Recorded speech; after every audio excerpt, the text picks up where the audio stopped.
sir. Well, howdy, y'all. I do feel like Britney Spears, actually. It's amazing what one little thing, maybe that's something that Greg and I have in common together. So now for something completely different. You guys have been talking about marketing and things like that all day. What do I hit on the clicker to make it move? I mean, I'm just a technologist. Right, let's see, right. Look at, no, that's exactly the opposite, actually. That is not my picture. Oh my God, what are you doing?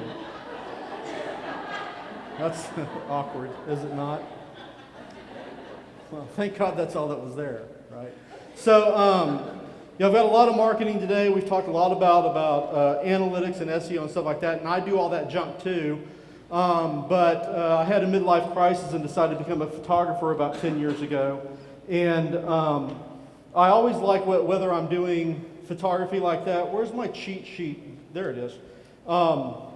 Whenever I'm doing things like photography or marketing and stuff like that, I always like to kind of step out a little bit on the edge of what the mainstream is doing, mainly because it helps me charge a higher rate for my services. So in the situation here with look at that, there, okay, I'm gonna try again. Now, which is the right one?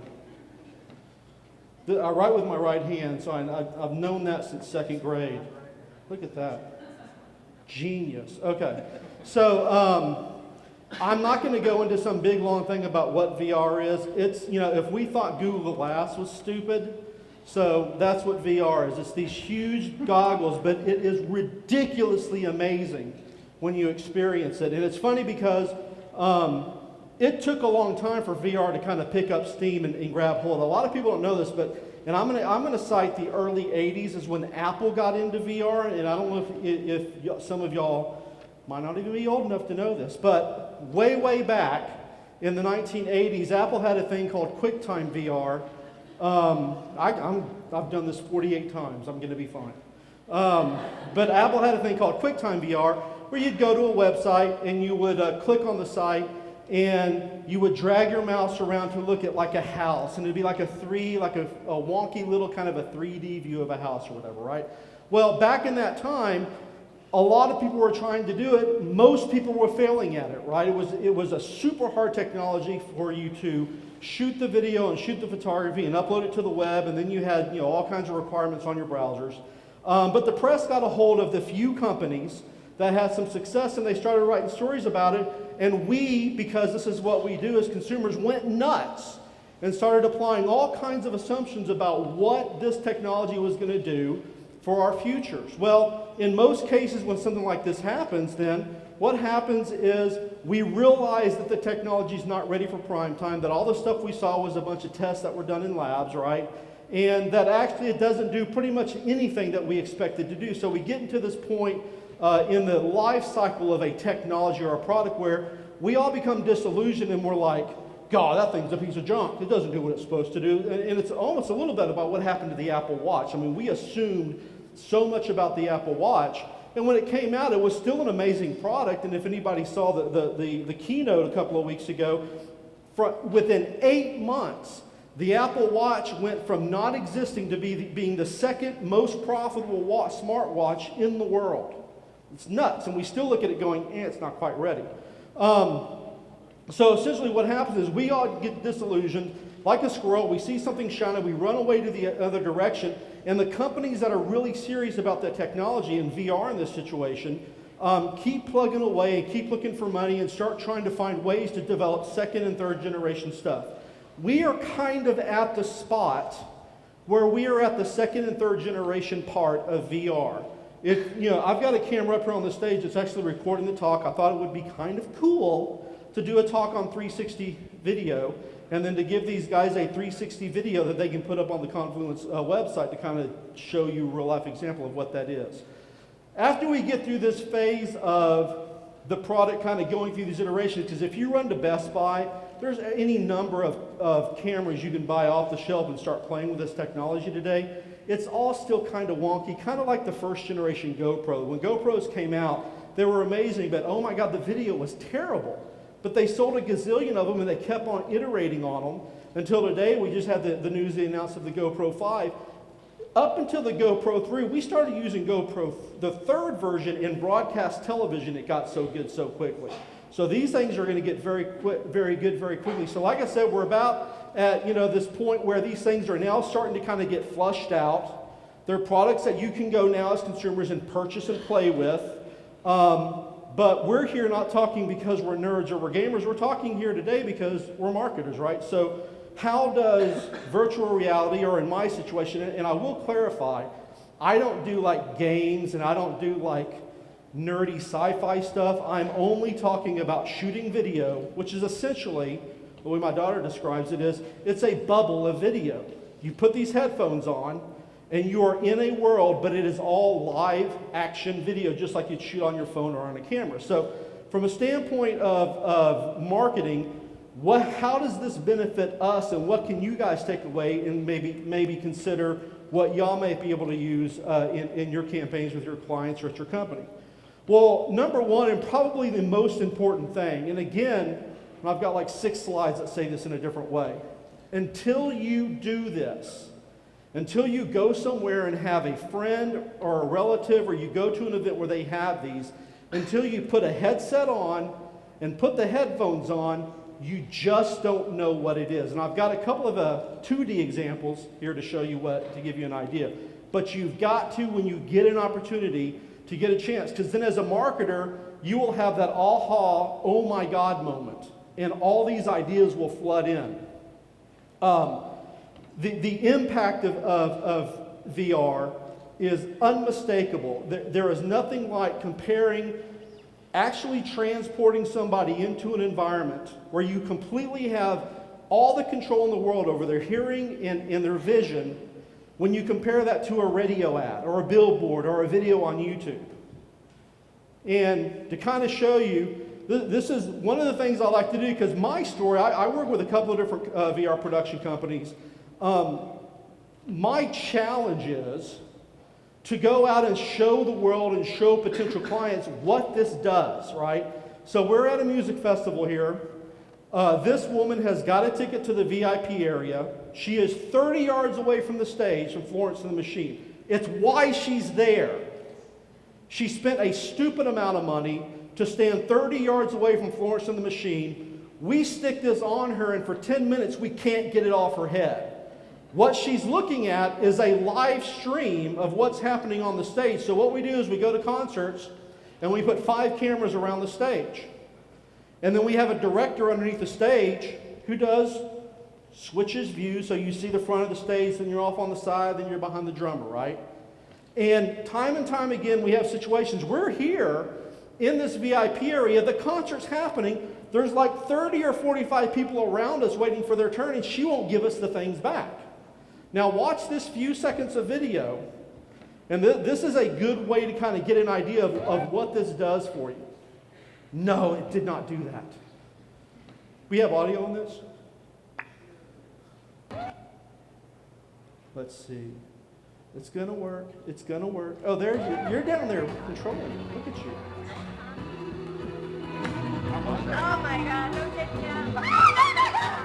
I'm on the stage. Oh my God! Wow, that's oh my God! We're sliding off. Okay, so a couple of things just in that piece, and this kind of happened every time we were trying to get it off of her. A couple of things in that piece there were, oh my God, don't take me out. I'm on the stage. This literally makes people, this is not a statement of, oh my God, don't take them off. I still want to do this. She is referring to, and this is something that's very natural to people, don't lift me out of this environment. This is ridiculously powerful stuff. And not just for entertainment and information and education. You guys as marketers, this is something that camera right there costs about $300. This is all within your reach if you can find a creative way to use it. Our brains are trained to have a heavier footprint on memories when memories are associated with locations and with emotions. And VR gives you both of those. And a couple of years ago, this was not a tool that you could use. It is a tool you can use now. Usually I don't go to companies, in fact I never do, and say, hey, go use the next neat thing just for the sake of using the next neat thing. I am a complete nerd. I love gear, I love technology, but I rarely ever own the very latest camera or anything because the technology moves so fast, there's really no point in trying to keep up. This is a situation where you own technology for technology's sake. You guys as marketers have got about an 18-month window to take this and use this and make a ridiculous impact for your clients before this becomes so ubiquitous that it's really not a big deal anymore. That happened about the first year that we had drones. I mean, as independent filmmakers, drones changed our world. Now everybody's got a drone that'll fold up and fit in their pocket. So we're going to go through some examples and kind of give you some flavor of what these things might look like and how you might use them. It's easy because I work in a lot of places where I work with music and TV and kind of sports and fashion. So it's easy for me to make my case studies look sexy because look at me. Because I work in a world of really, really exciting stuff. But I wanted to make sure that I picked a bunch of different industries to give you an idea of how different industries work. Most importantly, I want to show you ways that brands that you know of are using VR to create new, exciting experiences for their clients. That is critical. Everything you're going to see is a current brand doing something that creates a new experience for their customers, their clients. Most of the stuff, I don't like to really talk about things I haven't worked on. There's a couple here that I haven't worked on, I have nothing to do with. It's just because they're examples of things that I don't have anything on my resume. But I just like to talk about stuff I've worked on so I can speak to it intelligently. First one, and actually this is one of my favorites. Marriott goes around with these big, huge VR booths, and they put them down, in this situation, they put them down in front of the New York City City Hall, have newlyweds come out, and they invite them on a trip to either Hawaii or London. So the neat thing about this is, they put the headsets on, and they take people through tours of their best hotels around the world. So that's the brand tie-in, and it's a way to introduce people to what Marriott's doing around the world. So that's the marketing brand tie-in. But the super neat thing they did is, you can't really see, like this one on the bottom, they put heaters and blowers in the bottom of the things, and then they have spritzers up on top. And so when you're on the Hawaii trip, as you walk out from the pool onto the beach, you feel heat come up like it would from the sand, and the spritzer hits you like if you're over by the waves. And so they're introducing a fourth dimension to the experience. And if you go look at the 360 Marriott video up on YouTube, people's reactions are absolutely magical. Hey, I'm Steve Jobs. Another example, university and showing a pep rally. University of Indiana every year has what they call Hoosier Hysteria.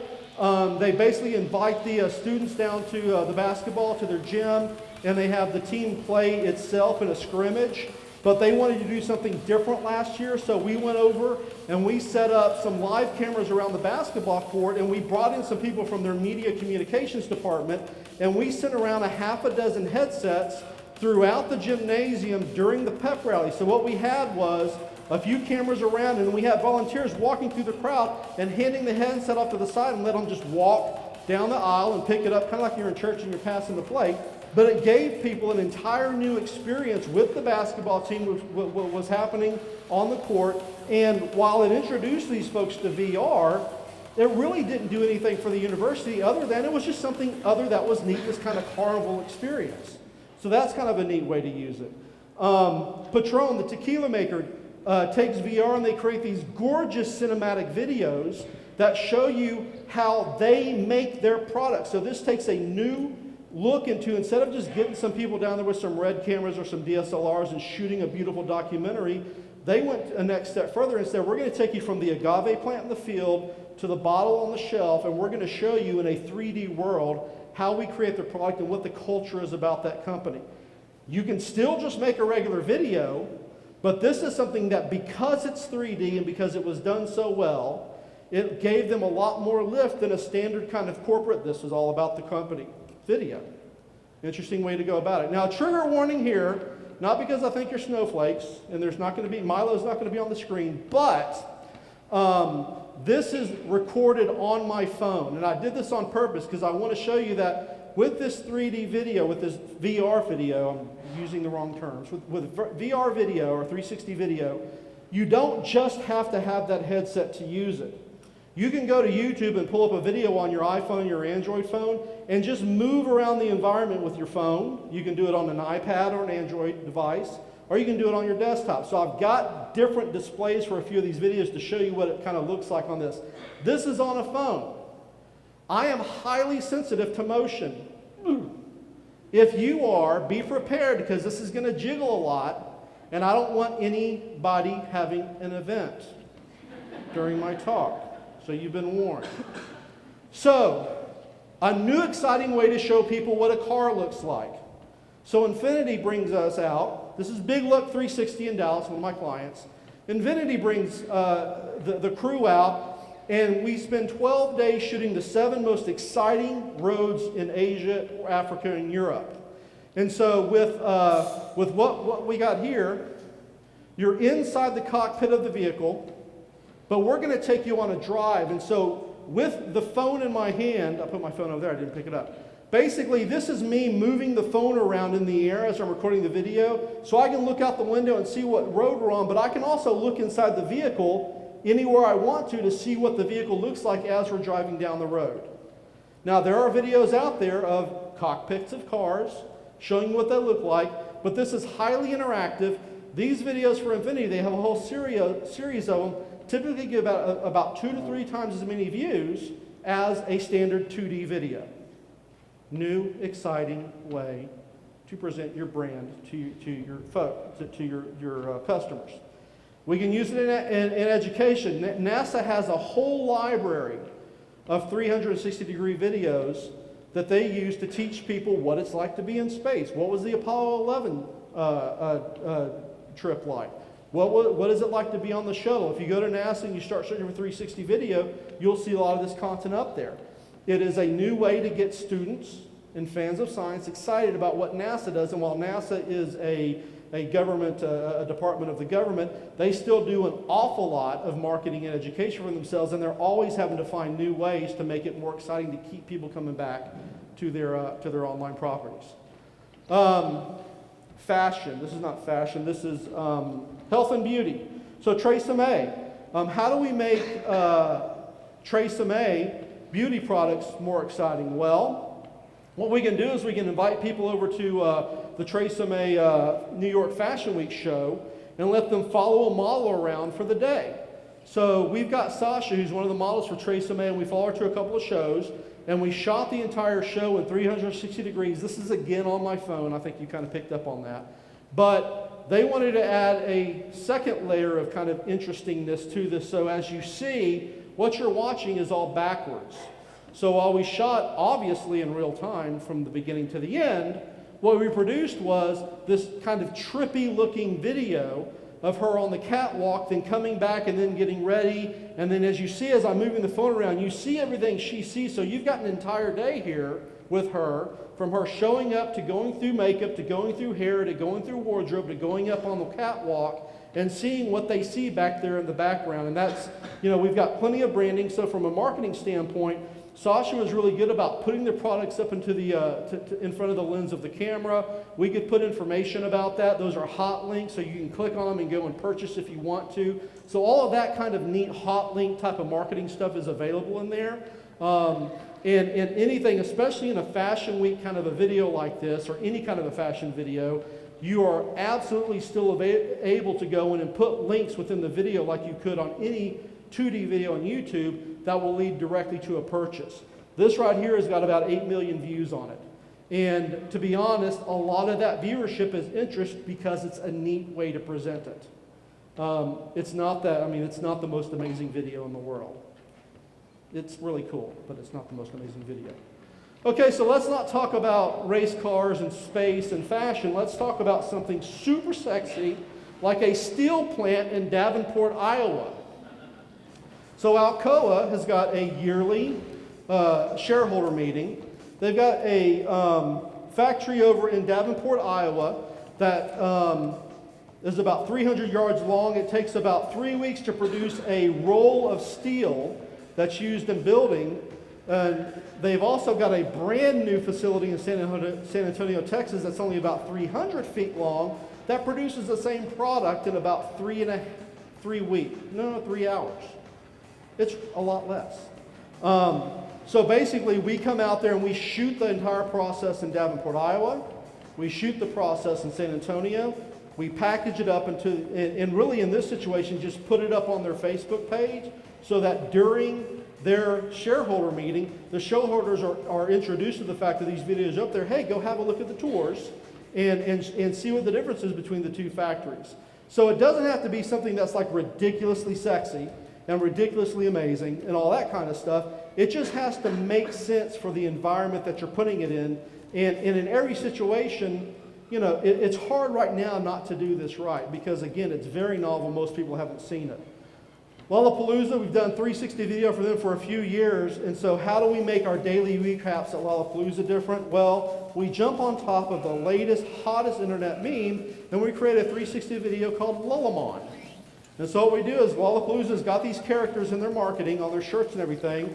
So we, of course, created a Pokemon game with the recaps, and it's not interactive at all. These are all just small animations that are on the video, but as you're watching the daily recaps, these guys will pop up in the video, and if you're looking at the right place, you'll find them and see them get captured by the Pokeball. And again, all this stuff is driven by the user, by looking around and seeing what's going on the screen. And if you miss it, you can rewind and look again, but if you miss it, you miss it.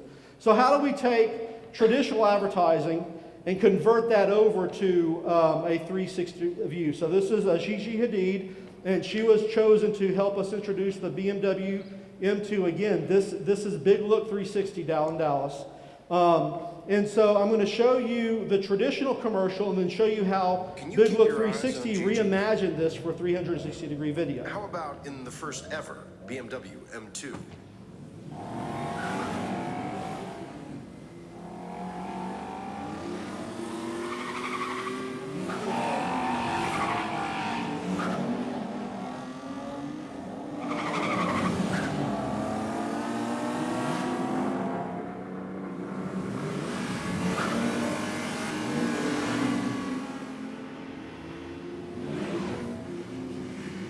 So, which one is she in? Fun, interactive. You go to the website, you pick the number, and depending upon what number you pick, you win. She's in 5. So how do we reimagine that in 360? We want the same commercial. And this is the nice thing about this. You don't have to go and recreate something brand new to make it work in 360. This is the desktop. You see my mouse moving there, so this is what happens on a desktop. So what we want to do is we want to take that same commercial, and then we want to say, okay, how do we do this in 360? A lot of the things you have to worry about in this situation is that you've got all this space to kind of feel and interact with. And I mean, you could go do and shoot the same commercial without doing anything else with all the other space, but then you kind of miss out on an opportunity that when people are looking around and stuff, they will see like the road moving and they'll see the atmosphere, but you kind of miss out on the fact that you've got all that environment. So we've set this up the same way, same 3 cars as they were beforehand. It's going to start a little bit differently though. Gigi's going to start walking towards us and she's going to say, hey, follow me, instead of having a voiceover person. And then we're going to see how this is reimagined for 360-degree video. Hey, over here. And literally this was done at the same time, shot during the same shoot. Everything it's just 2 different cameras and 2 different, obviously, end results. This time, our 4th and 5th car come from the outside back in. We wanted to hide them to make that look the same. And at this point in time, it's the same thing, right? I mean, the cars are moving back and forth in front of the camera, so we're really not utilizing a 360-degree, but we want to confuse the viewer and make them go find her, so we want them to interact. So now the cars move around the camera. They go in front of it, which forces you to physically now move to see if you can keep up with her. It's a whole different environment. And again, it's not a completely rewrite of the commercial. All it was is the choreography of the vehicles has changed, so that now they're just going around the camera, and now I am physically forced to kind of move around with them. And at the end of it, we've got the same call to action, go to the website and click on a number. And so this is all tied into the same campaign. But again, it's a different experience. This guy got about 30% more views than the 2D version of it on YouTube. So, I'll be done in about 45 minutes, if that's okay. Some tips for your project. So that whole thing was kind of food for your imagination. Think about what you're doing with clients, how you might take something, and there's a gazillion things. I just wanted to, after it was 3:30 in the afternoon and you guys just snacked on bread and sugar, I had to do something to keep you awake. So tips for your VR project. Now these are more about production more than it is about like SEO and marketing and digital, but you need these things to be able to think about how are we going to get going. So first and foremost, start cheap and start playing around with the cameras. They're ridiculously inexpensive. I mean, these two guys right here are cheaper than a GoPro. I would give you a recommendation though. If you think editing video is difficult, that's got 6 cameras in it. And whenever you pull the video out, you have to sync all the video together and then you have to match up all the edges. It's a nightmare. When you do it right, it looks amazing. If a pixel is out of place, you completely blow the illusion. I'd stay away from that right now. Of the 5 that are up here, this is what I recommend to everybody. That's what I've got over there. Or I recommend that guy. The only reason why I don't recommend him right off the bat is that's not true 360. It actually has a black circle on the bottom of it. It's like 280 degrees or something like that. Not a huge deal. Don't make people throw up when they watch your videos. Might have to turn this down a little bit. You'll notice that whenever you go and you watch a lot of, especially a lot of performance videos, you'll see that we will have a scene on something and we'll let it sit there for about 15 or 20 seconds. The reason being is that while you guys see this huge bubble, as a viewer, I'm only seeing about this much, and I'm looking around either on my phone or in my headset. And so the point here is to allow people to explore the environment and look at what they want to look at, right? So I don't want to be sitting there flipping back so much while people are looking around and all of a sudden they've got a whole other scene. So number one thing is don't have moving cameras. We're not there yet. And this is nice as producers because you put a camera down and you walk away. That part of the job is a gazillion times easier. So don't make people throw up. Number 2, this isn't about creating huge blockbusters. It's a lot about giving people access to things that they don't normally have access to. So if we shoot something for the Dallas Cowboys, we're not shooting the game. We're not trying to get into the locker rooms. We're not trying to get into the action. It's enough, and this is a case in point, this camera is sitting on the sidelines as the Cowboys run onto the field before the game. This video was up when I took the screenshot for 24 hours. It had over 500,000 views on it. It's about access. So if you're working with clients, especially clients with big name recognition, and that's why the things like the New York Fashion Week work really well. It's not about going and showing something amazing. It's about letting everyday people see things they don't normally see. And through the 360 video, giving them this sense of control that they get to look and watch whatever they get to watch. It's like you're peeping in on something you're not supposed to be peeping in on. As you learn stuff, make sure that you set expectations kind of internally, but really with your clients. The clients need to be able to see what 360 looks like. So if you're going to go and pitch someone with this, you need to have a headset and some sample video to show them so they understand what they're buying into. It's absolutely critical. You won't go anywhere in the sales process if you can't show them what it is. Now, some things help. I mean, a lot of the things that I do whenever I'm trying to present VR, again, is I take testimonials of people. So we'll be out at a festival, and most of the time I'll be sitting there working with people as they're watching the content and then getting their reactions. And if y'all do this at an event somewhere, that second and a half, literally, and you'll see this, like right there, that gives me chill still. That second that people pull the headset off for the first time is just, it is gold for you. It tells you everything about the experience. I mean, people, they'll put it on and they're taken aback. And then when they pull it off, and for like a second and a half, they have got the biggest, honest to God sparkle in their eyes smile that you will probably ever see out of somebody. Goosebumps. I impressed myself. Incorporate as many senses as possible. We talked about with Marriott. I talked about some of this stuff. Regular video is hard. VR video is going to require a much bigger machine. You're not going to do this on your pretty jewelry Mac Pro that you bought that has one USB-C port on it. You need to get a real desktop to use it on. Make sure that when you're doing this and you start to show people, if you're doing this at an event, make it special, make it part of a VIP experience, or make it part of something that is not the norm. Don't set it up on a table with a tablecloth on it. This is a really, really neat experience for people. Make sure the entire environment for them is interesting. Whenever you start planning, whatever you think it's going to take, double it.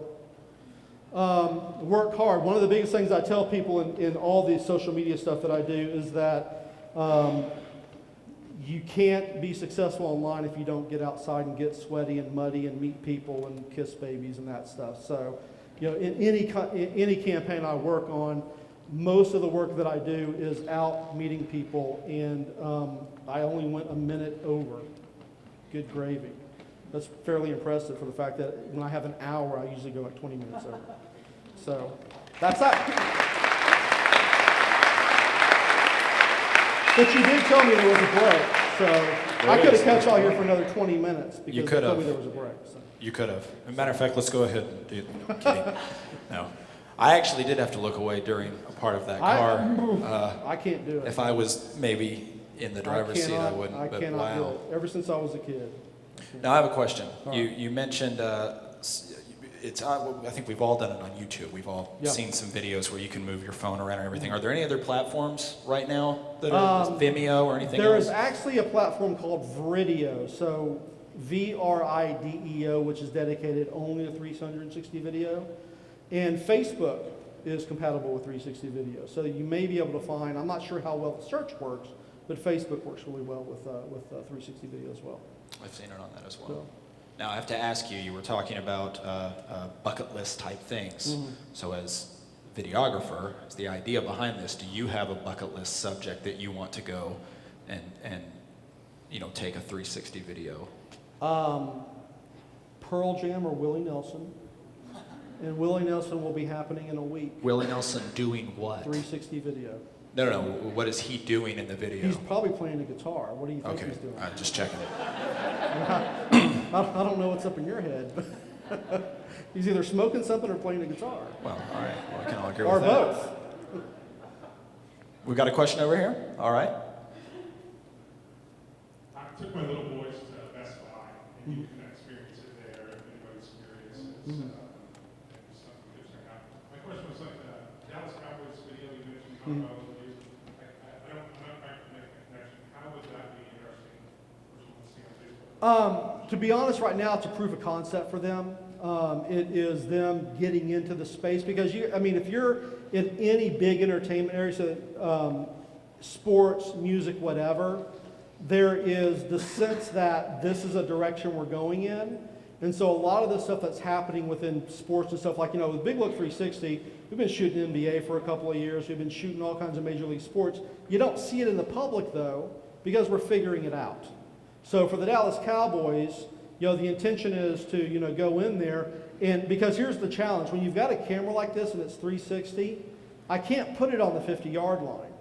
And putting it on the sideline, everything's too small. You can't see the action. So you've got to figure out, how do I integrate this into the game and enhance the brand of the Dallas Cowboys? So that's a lot of it's testing, but they let us put a couple of things up on their Facebook page, and it went completely nuts. So they're not seeing the view of the camera, but are they like seeing what someone would see if they had it on, so they can like see that? Yeah, so basically this camera right here, when this camera, I'm going to say hi.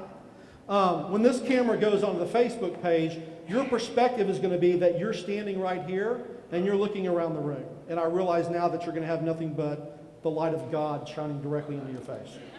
So that's probably going to be a huge fail. All right. One more over here. Okay. I'm blinded now, I can't see. Hello. Hi. Not so much a question at this point as an observation, and I'd like to see how you could add to I was going to dress differently, I swear. But you're lucky I'm not in shorts. So. We all are. The internet and digital marketing. Well, the internet has introduced or given our audiences a multitude of platforms to go to for the content and the information that they're interested in. So digital marketing spent all this time figuring out where they're going and what's interesting and how we can capture and focus their attention. And it seems like this is just giving them even more leeway to. It's like going to Chili's and having like a 45-page menu, isn't it? Right, on what Yes. they're focused on. So I'm curious kind of what anything you have to say to that, how it's expanding on us as marketers, and what tools are we going to need to develop to measure and understand what's happening for them. Are you assuming that it's a bad thing or that it's just kind of good thing? Or It's just a thing. it's just a thing. Because we were going to have to meet by the bicycle rack. So basically, the way I used to get super frustrated about things changing all the time in marketing, and I used to be a developer, a coder. And it's like you sit there and you spend 2 years learning a platform, and then somebody like completely upends it, and everything you know doesn't exist anymore. You got to relearn it. Marketing goes through that all the time. As a consultant, bring it on, because it's a way for me to feed my family and pay my mortgage. The more stuff that changes, you know, from the standpoint of just having the mindset as a consultant, that's one thing. The other thing is that, you know, this may flop as a platform and it may blow up. This is part of just being in a culture that allows us to try new things. So it's not that it's 360 video. I mean, when this goes away, there's going to be something else that replaces it, right? So that's just the nature of the beast. So, you know, I would say that as a marketer, advertiser, digital especially, be prepared to have things change on you all the time. And then lastly, the measurement is no different than if you're measuring any other video. There's nothing magical in the analytics on this stuff, and there's nothing in addition that you have to do. If you market video and image content on the web and you track that, the exact same analytical tools work on this as it does anywhere else. So there's nothing different there, except that hopefully you find, you know, especially like I say in the next 1.5 to 2 years, you're able to take advantage of this and get a lift until, you know, scratch and sniff video comes out, and then you've got to relearn that. You know. I have a question. I'm going to say, if y'all want to go on a break, go on a break. So. I just have a really quick question. One more quick one. This one's going to be staring the light of God, right? Like, Yeah, are you finding that you do a I lot mean, of that's actually it's not the light of God. Is it difficult to do a lot of post-production on these type of videos? Do you feel it like work intensive? Or So the question is it difficult to do the post-production on these videos? Yeah. The second that you break it out into two, it quickly becomes a nightmare. That camera right there, the reason why I like it is there's actually 2 complete lenses on here and 2 separate cameras. But Ricoh was nice enough that they stitched that in the camera, so when that comes out of the camera, it's ready to go. The cameras I showed up there, that one in the middle, the 360 Fly, it's 1 lens and 1 video. So it comes out of the camera, you edit it in Final Cut Pro or you edit it in Premiere just like you would normally, it's ready to go. Everything else, the Kodak, the 2 cameras, that is a nightmare. Oh my God, the 6 cameras on the GoPro, oh my God, it's a nightmare. And the thing about the GoPro, the quality is insane.